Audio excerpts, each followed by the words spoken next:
Olá, estamos começando mais um episódio do podcast Historicizar, um podcast aperiódico. E no episódio de hoje nós vamos construir algumas reflexões sobre um texto de Sigmund Freud, de 1908, um texto chamado Moral Sexual Civilizada e Doença Nervosa Moderna.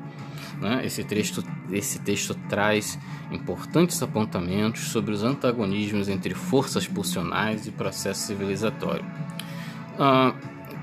Esse texto é de 1908, então é muito importante tentarmos localizá-lo historicamente, culturalmente, cientificamente, já que esse texto ele traz, o efeito das restrições da vida sexual civilizada daquele contexto. Então é muito importante tentarmos pensar os aspectos socioculturais, os aspectos morais, jurídicos, científicos que estão em torno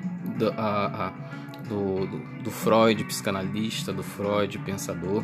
Uma obra muito relevante para entender esse tema é uma coleção de 6 volumes de autoria de Peter Gay, o mesmo que produziu em fins dos anos 80 pela Companhia das Letras Freud, Uma Vida para o Nosso Tempo, importante biografia.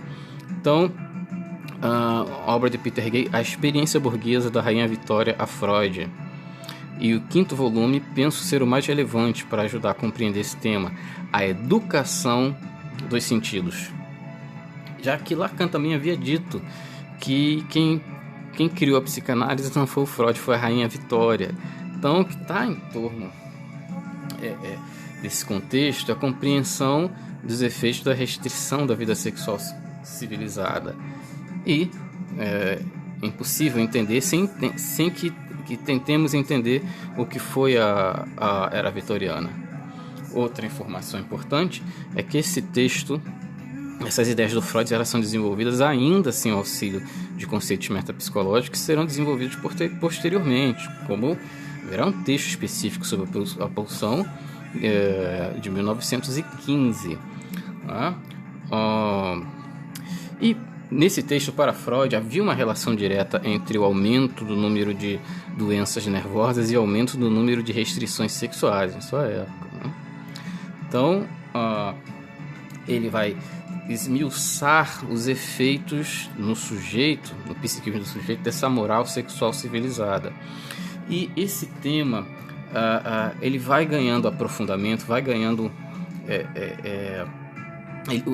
essa sua abordagem vai ganhando uma ampliação até chegar em 1930 no mau estado da civilização. Uma ampliação. Já em 1930 o Freud vai abordar esse tema, falando de uma sociabilidade baseada na autorregulação, em que civilização e sujeito já não estão separados, como aqui no texto de 1908. Então o Freud vai falar em 1908 que essa relação entre sujeito e civilização é baseada na sujeição, na existência de uma dicotomia entre subjetividade para lá e civilização para cá. Então, daí que ele interroga a causa da doença nervosa, que ele vai apontar uma relação direta, entre repressão e formação dos sintomas.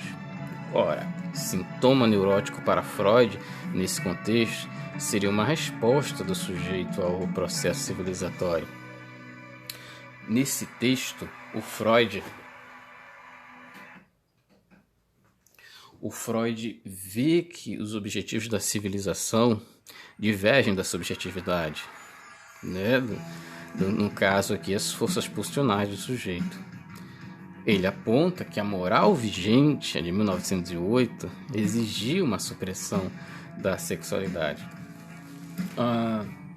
Na primeira página do texto, o Freud vai dizer o seguinte, que não é arriscado supor que, sob o regime de uma moral sexual civilizada, a saúde e a eficiência dos indivíduos seja sujeito a danos, e que tais prejuízos causados pelos sacrifícios que lhes são exigidos terminem por atingir um grau tão elevado que indiretamente cheguem a colocar também em perigo os objetivos culturais. Ele aponta que não há uma relação pacífica entre as forças pulsionais e o processo civilizatório. Tanto que ele vai falar na página 173, dos sujeitos, que eles não vão conseguir fazer esse equilíbrio entre os ímpetos das forças pulsionais e o processo civilizatório. Ele vai falar desse aspecto, digamos, indomável, ineducável das forças pulsionais, desses ímpetos que não vão encontrar lugar no processo civilizatório, no processo educacional. O Freud vai falar sobre esses sujeitos, que cada nova conquista foi sancionada pela religião. Cada renúncia do indivíduo à satisfação instintual foi oferecida à divindade como sacrifício e foi declarado santo, proveito assim obtido pela comunidade. E aí ele vai falar desse outsider, aquele que em consequência de sua constituição indomável não consegue concordar com a supressão do instinto, torna-se um criminoso, um outsider diante da sociedade, a menos que sua posição social ou suas capacidades excepcionais lhe permitam impor-se como um grande homem, um herói. Então, nesse texto ele já levanta o que vai ser uma coisa muito frequente, muito comum naquelas primeiras décadas do século XX.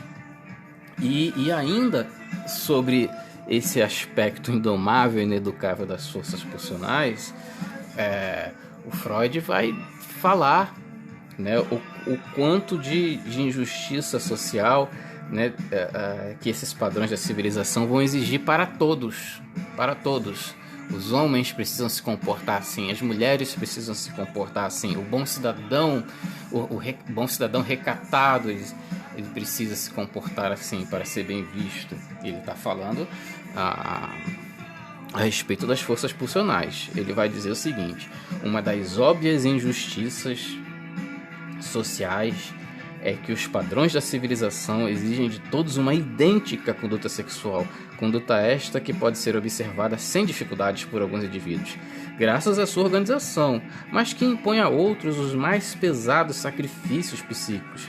Entretanto, na realidade, essa injustiça é geralmente sanada pela desobediência às junções morais. Olha o que o Freud coloca, ele vai falar de uma exigência civilizatória padrão, e alguns podem pensar sobre pensar a era vitoriana, pensar as restrições sexuais daquele contexto, que de repente o casamento seria uma grande solução tanto para homens quanto para mulheres. Mas ele vai dizer que não, já que o olhar que se tinha sobre a vida sexual de um casal era voltado para procriação. Então ele fala numa continuidade da doença nervosa. Ele vai dizer o seguinte: acima de tudo, não devemos esquecer que a nossa moral sexual restringe as relações sexuais mesmo dentro do casamento, pois em geral obriga o casal a contentar-se com os poucos atos procriativos. Essa é outra grande questão, que alguns podem pensar sobre aquele momento. Bastou casar que resolveu a questão da doença nervosa. E aí temos uma outra grande questão na última página do texto. Um Freud, digamos que um Freud que está pensando na questão sociológica e cultural no que tange aí as forças pulsionais e o processo civilizatório. Ele vai falar ele vai levantar uma preocupação com reformas sociais. Ele vai levantar uma hipótese, digamos, de ajustamento do processo civilizatório diante das forças pulsionais do sujeito, que esse ajustamento de repente diminuiria a produção de uma doença nervosa. Então ele vai dizer, né, certamente não é atribuição do médico propor reformas, mas me parece que eu poderia defender a necessidade de tais reformas sobre os efeitos nocivos de nossa moral sexual civilizada, indicando o importante papel que essa moral desempenha no incremento da doença nervosa. E aí partimos para a ampliação de 1930, que o Freud continua a falar sobre a relação das forças pulsionais com o processo civilizatório, mas aqui ele já fala da relação de sujeito e civilização, que a luta e o diálogo entre os dois é permanente e nunca será tranquila, né? Em 1908 ele fala do sofrimento causado por essa restrição. Em 1930 ele vai falar que é a energia sexual que vai ligar os sujeitos para o laço social. Essa é uma grande questão.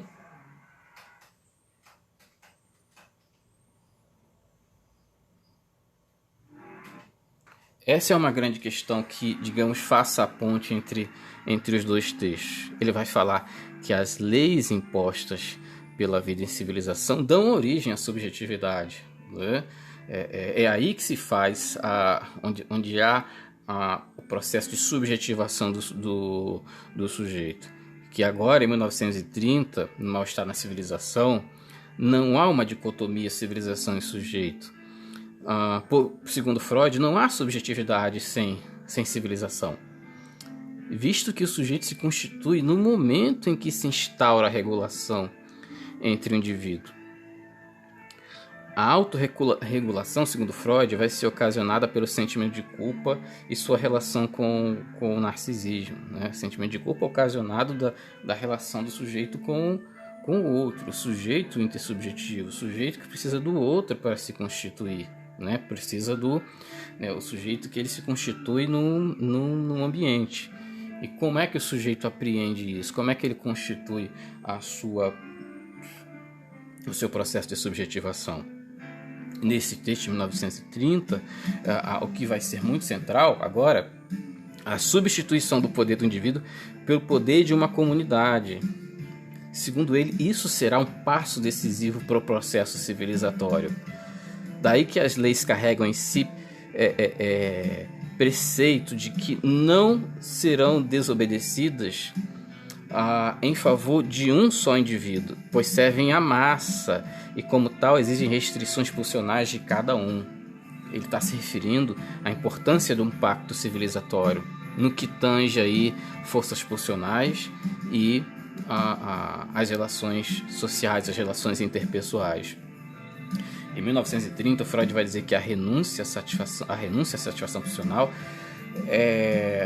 como estrutural, a satisfação pulsional como estrutural a constituição do processo civilizatório é o que nos retira do estado de natureza e nos faz ingressar no estado de cultura. Então saímos do estado de natureza e entramos no estado de cultura resultante desse diálogo de forças pulsionais com o processo civilizatório. Inevitavelmente passa pela renúncia da satisfação pulsional, né? Sobre esse tema muito inquietante até hoje, sugiro 2 livros, logicamente, que o próprio texto do Freud de 1908 e o texto de 1930, Mal-Estar da Civilização. Então temos 2 livros fundamentais: Da Horda ao Estado, Psicanálise do Vínculo Social, de Eugène Henriques, e Mal-Estar da Civilização, Obrigações do Desejo na Era da Globalização, da filósofa Nina Sarodi. Bom, ao fundo, The Cure, Disintegration, 1989. Então, um abraço a todos, até o próximo episódio.